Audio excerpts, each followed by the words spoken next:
Gospodin Bogdanović. Pa ja kad sam ih gledao na konferenciji za štampu, mogu samo da kažem imam osjećaj, a nekad kažem dosta mi je i mojih laži, a ne da ove slušam. Činjenica da postoje problemi, ja sam čak i locirao taj problem.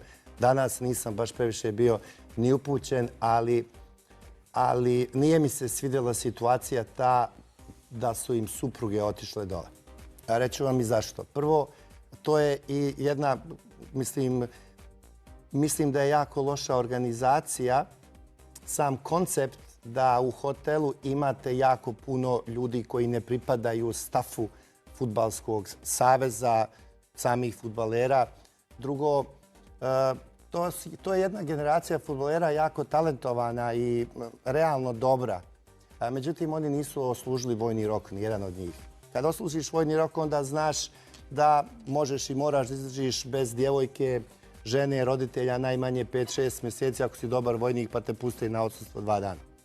Posle 6 mjeseci. Posle 6 mjeseci. Oni to nisu prošli, nažalost, i zato su malo i razmaženi. A razmazili su ih oni i sad kad dođu žene, a realno žene fudbalera, na ovu lovu, na ovu paruštinu, to je parada kiča. Gdje kič dođe, tu nema ni sreće ni raspoloženja. Ali ja se nadam da će oni da shvate važnost ove utakmice, da shvate da je prosto 3,5-4 miliona sutra je pred televizorom, koji će da ih gledaju, koji će da navijaju, jedna šansa generacije i jednostavno ja da sam njihovo mjestu, ja bi večeras već izgasio mobilne telefone, rekao im što ste me zvali, ja se skoncentrišem na utakmicu, uljuljaj to dijete, kupaj se tamo u tim milionima, pusti me da igram. Prosto to je tako. I supruge nazad.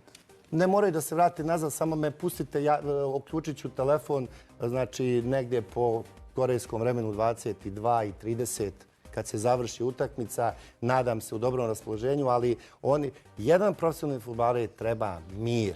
Pogotovo kad igraš za državu. To je sveto pismo, nije to ništa novo. Ja ništa novo ne govorim. Jer on već po defaultu nije miran, on razmišlja o toj utakmici intenzivno. A gde, kaki, još ako je povezan sa njenom karticom, one samo šaltaju one kartice, stižu SMS poruke. Tamo skupo, ali to nije bitno.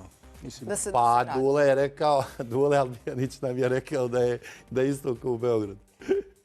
Da se vratimo na fudbalske teme, Tamo može? smo lepo raširili. Pa dobro, to je tema fudbalska. To je fudbalska tema. Evo još jedna